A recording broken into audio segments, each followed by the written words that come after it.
Hey, and happy Monday. This is Laurie-Ann, and this is day one in the Master Your Sales, which is part of the Tidy Up Your Business 5-week training that we're doing. So I am, just give me one moment while I share this into the group. The group's, I should say, where this is being held.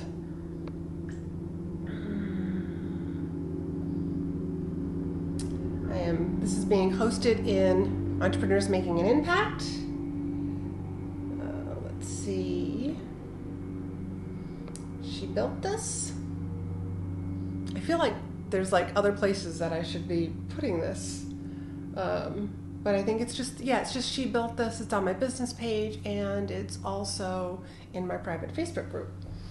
So this is day one. We're going to spend 5 days together. And I have really set up a really nice program to help you. Maybe you're the sort of person, and this is something that I see with a lot of my clients who are just like, oh, sales feels so icky. I don't want to give like that icky feeling to people that I'm trying to sell to. And we don't want that. And that doesn't help you grow your business. So that is why I am going to be focusing on sales this week.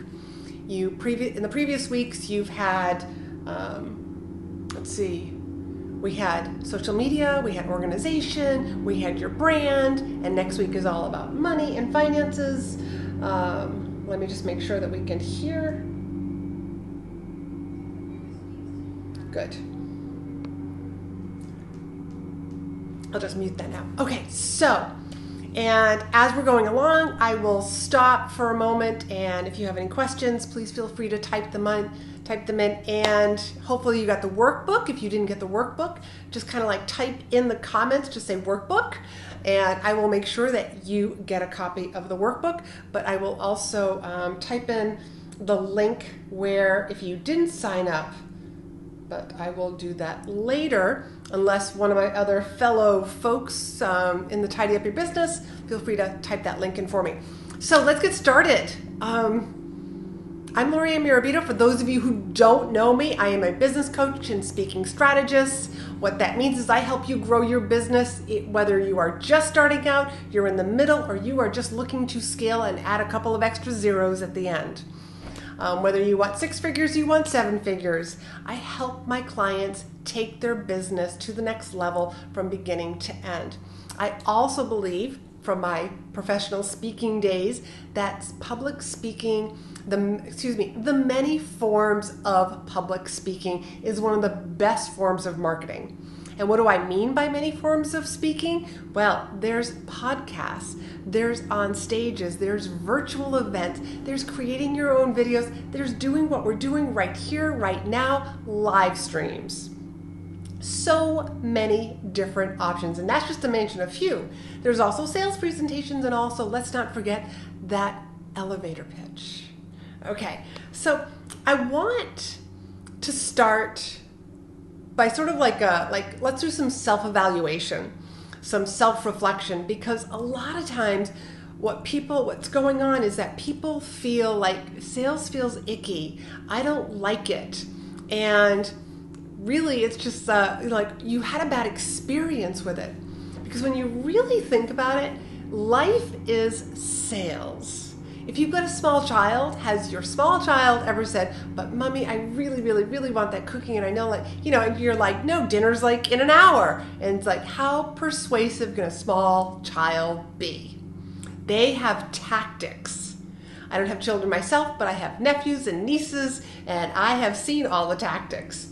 So I want you to think about an experience that you had with selling. And when I say an experience, you being on the receiving end, you're not doing the selling, you're actually the one that's being sold to. Think about an experience, a bad experience, because it's through that bad experience, that's where you've gotten this that was an icky feeling, I didn't like how I felt, and now that I'm in my own business and my own, I'm the one who's selling, whether you're in direct sales, you're an entrepreneur, you've got a service-based business, coaching, etc. I don't feel comfortable because I want to make sure that, because now you've got this idea that sales is icky. And I'm just using icky as a one word. Maybe part of the bad experience that you felt was that sales, like the person who was selling to you, you felt like you were being pushed into something. So I want you to think about a bad experience that you had. And in the workbook, there's a place for you to actually write about that bad experience. The bad experience. Think about if you could write about it, the before, the during, the after. And just kind of write about it, and I'd love for you to type down below. And if you're watching the replay, I'd love to know that you're watching the replay. But type down below, talk about what was a bad experience that you had. One that comes to mind for me is, and this was a number of years ago, and the reason why it was a bad experience, it's either a really bad experience or a really good experience, is that you still remember this. And so this was from years ago. And I was actually vacationing up north in Maine at Acadia National Park. And the small town that's nearby, we went for dinner. I was with a group of people. And I think there was a total of 5 of us. And the waitress came over and took everybody's order except mine. And I was like, okay. And not quite sure why. And I think it was because somebody had ordered it doesn't matter. I don't need to make excuses for it. So what I did was I got up and I went and found her and said to her, "You didn't take my dinner order." And she was like, she came up with some excuse. And she was like, "All right, I'll go back to the table with you." And I was like, no, I don't have to walk back to the table to give you my order. Let me, I'll give it to you right here and right now. And she took the order, but when I went back to the table, when she came back to the table, she just gave this excuse. An excuse for her behavior, an excuse for her. And that still sticks in my mind that, just own it. It was no big deal that, you're having a bad day. I don't care what your excuse is. I just wanted to give you my dinner order because I'm hungry. So just to own that, to own your mistake. So when I'm selling to somebody, and if I, if I say something, if I do something that's, that wasn't right, I want to own my mistake. I want to own it right up front. So that's part of my selling process. And we'll get more into that. But I want you to think about a bad experience. A client of mine was telling me about, she was doing, and this may not be what you consider to be selling either, but a bad experience that she was a part of was that she was going to do some contract work for a company. And, the company that was hiring her really wanted her to do the work. She knew it was going to be a lot of work. She knew that this would be a little challenging, but they were so pushy. It's almost like they were bullying her into just saying yes and taking the contract. Even though it was going to be a lot of work, it probably wasn't, but it would be good. They use it'll be good experience for you. You might be able to get more clients, etc. She felt pushed into this. So it just made her feel like exhausted, because we had a number of discussions about this. And just to answer Beth's question, Beth, what you do, let's see if I will get the workbook for you. I will actually send, because you and I are friends on Facebook, I will make sure that I send you a messenger with a link to the workbook. Because, anyways, so I want you to think about that bad experience. Write down about it, because there's gold in that, in the description, in how you describe it, so that you can start picking apart. This is not how I want my clients, my customers to ever feel. So now let's turn it around. I want you to think about a good moment, a great sales moment. And if you've already been selling, maybe you think about here was a moment where I sold and it felt so good, and this is why. So I want you to write that down. There is a clothing store that I absolutely adore that's nearby. And it's a place that I frequent. It's just a tiny boutique nearby. And part of the reason why I love going in there is not because of the clothing that they have, but it's really because the two women who own the place, and the place is called Camaraderie because I know that there's a lot of local New Hampshire people that have signed up for this particular training. It's camaraderie, and I always feel like I'm actually visiting friends. And I'll pull out something, and what do you think? Or if they have something that's come in, oh, I got something that you will probably really like. And so I always feel like I'm just hanging out with some girlfriends, buying some clothes, and I literally can put like my coffee, my purse, like right on the counter, and and it's safe. I don't have to worry about it. And here comes the sun. Let's see if I can get out of the sun somehow. Probably not. Okay, forget about that. So that's. It's just a great moment, and I always feel like I'm with friends. I can go in there and I can just like chit chat and, hey, how are you? All that good stuff. Okay. My God, the sun is really, really coming out here. All right, so I have to like move this because it's literally blinding me. See if I can move this. This is so funny. Okay, it's a teeny bit better over here. So another one is when I bought both of my cars, both my Audi and my CLK, just fabulous experiences where I didn't feel like I was being pushed into something. I was buying something that I wanted. I felt listened to. I felt heard. The salesperson, my CLK I bought, that was a consignment, so it was a used car, but it was exactly what I was looking for.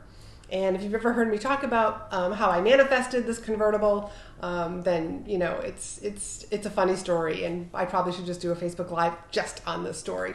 But I totally manifested and attracted that particular car. But the Audi that I have, I mean, it was just a wonderful experience. Everything from walking into the showroom to leaving with a set of keys 3 months later, because the car was specially ordered, in Germany. So I want you to think about those moments. The bad ones, the good ones, write them down in the workbook, because this is where you're going to be able to pick apart and this is what I don't want to do, and this is what I do want to do. This is what makes me feel good, because chances are you are attracting similar people. So let's kind of move on from there. This so that I don't get too bogged down, because as a speaker, there's one thing I know how to do, and that is talk. Okay. So these moments have molded you. And that's why we come up with perspectives, and we have moments where we feel like that's why sales feels icky. That's why, if you ever had a bad moment with a certain type of provider, whether that's a certain type, like a web designer, like maybe it was like the first web designer, the first coach, the first personal trainer that you ever hired. And if it was a bad experience, chances are you're going to be a little reluctant to hiring that sort of a professional again. But to be able to understand, this is why I'm feeling that way. So we need to uncover. So the next part, I want you to find the clues in that. And then I want you to decide, how do you want to sell? When I was coaching executives, one of the first things that I would talk about with them, even before we would go through their big evaluations, is I would ask them, how would you define your style? How do you want to define your style?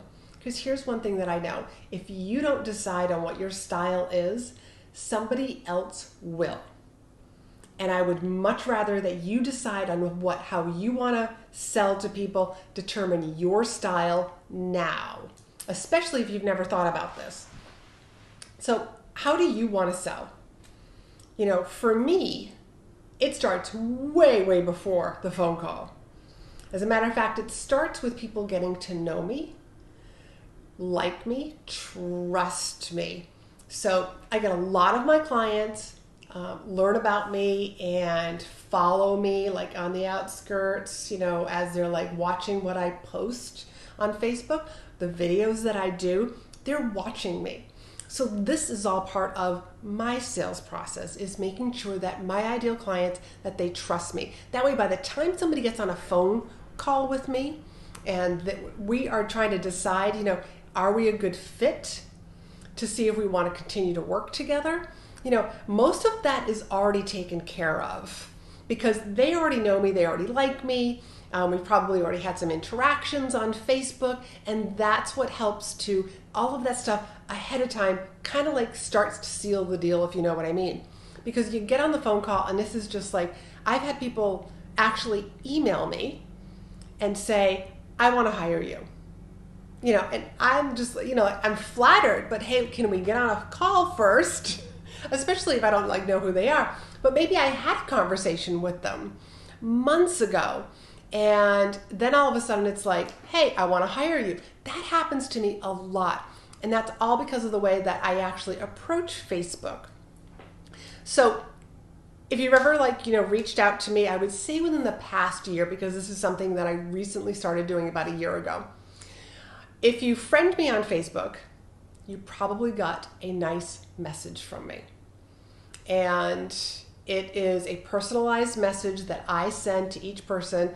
And especially if I know a little bit about you, if I know where we met, I also include all of that in there. And then there's a PS, in case you're interested, I run a private Facebook group called Entrepreneurs Making an Impact.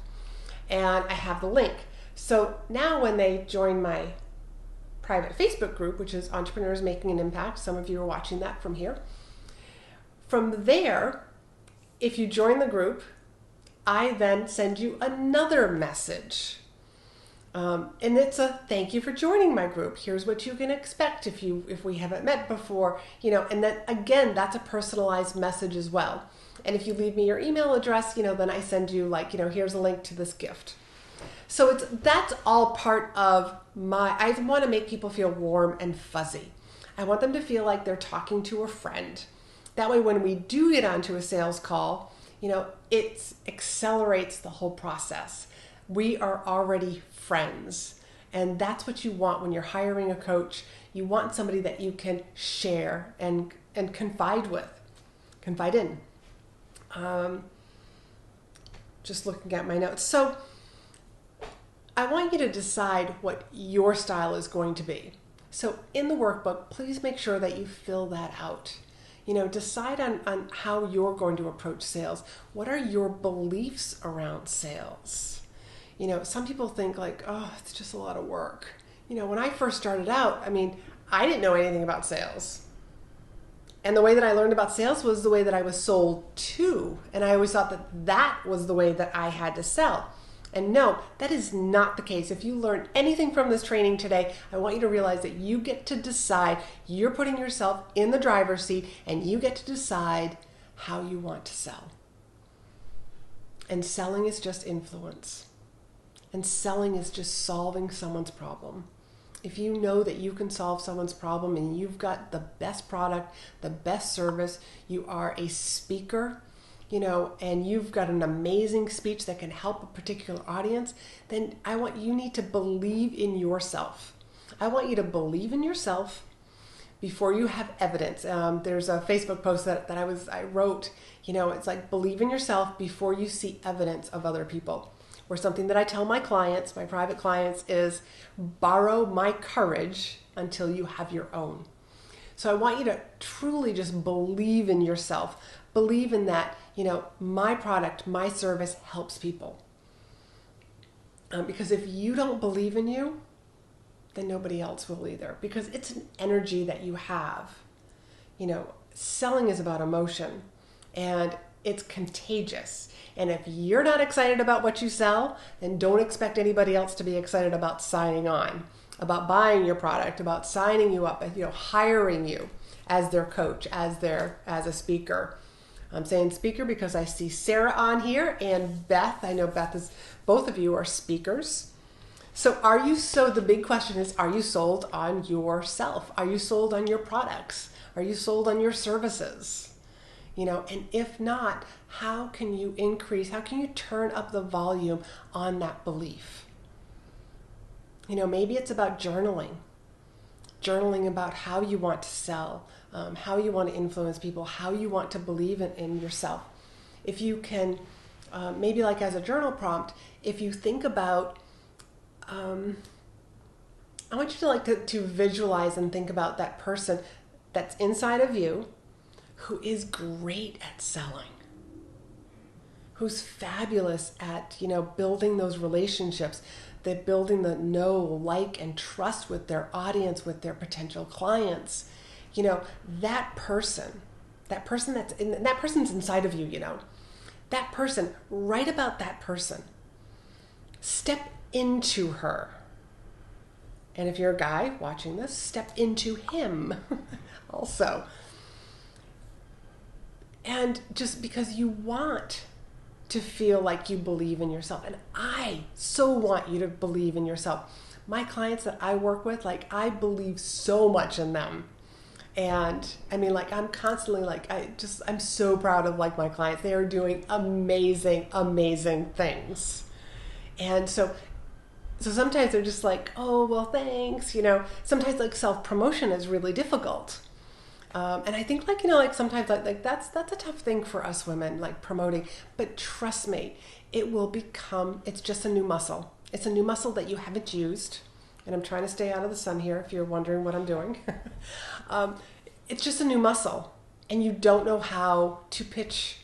You're uncomfortable selling. But don't worry, it gets easier with each time. In my membership program In Demand, a couple of months ago, one of the guys that's one of the members is actually very much into sales. And I remember him saying, and you'll find him in Entrepreneurs Making an Impact, that's Jeremy McDermott. He's very big into sales. He is Permission to Sell is his website. And he had a great point. Because I'll always say, can you make 2 phone calls? Can you make 2 phone calls a day? Can you send out 2 emails a day? And he'll say 3. And the reason why he says 3, as you're building that muscle to sell and pitch and cold call, is it's highly unlikely. Let's say you get a no and then a second no. He was like, you don't want to end the day on a no. So pick up the phone one more time and get a yes. He said, in his experience, it is highly unlikely that you will get 3 no's. But that's okay, because you're going to have a new belief that that's okay. Those 3 no's don't define me. So you get to decide, how am I going to believe on myself and believe about selling and believe about my offers and how I help people. So today really has been about looking at yourself. Kind of let's put the mirror in front of us and let's think about ourselves. Let's do some self-reflection so that I can move on and empower my clients, make more of an impact so that you can sell more. And this is also setting you up for some of the days that are coming down the road. So if you guys have any questions, whether you're watching the replay or you're watching it live here, please just type them down below. Let me know if you didn't get a copy of the workbook. Make sure that you're on the email list to get the all of the different emails that I will be sending out, but I promise I won't be sending too many of them out, just so that you know when the replays are. But I just want to do a little shout out to Beth. Thank you for joining. And Sarah from overseas, she says to me, just recorded for the Veterans Resilience Summit, and it felt comfortable talking about how they could reach me, and now to feel that way about selling. Yes. Oh, I love that you had a great experience. Sarah is doing some wonderful work in the burnout and basically helping corporate America. And Beth does some wonderful things as well for, I don't want to step on any toes, Beth. So she works with, I want to say empowering people. I'd love it if you want to type it in to share with people, because I want to make sure that I'm using your words exactly. But because I know what she does, I think that what she's doing is an amazing service for women. So with that said, I will see you here tomorrow. Probably wondering what time we're going to do this tomorrow, and I think I got this scheduled for 9 a.m. And I will be posting that event as well. So I believe like tomorrow is 9 a.m. I'm just going to double check because I did I won't look it up right now. I won't get distracted.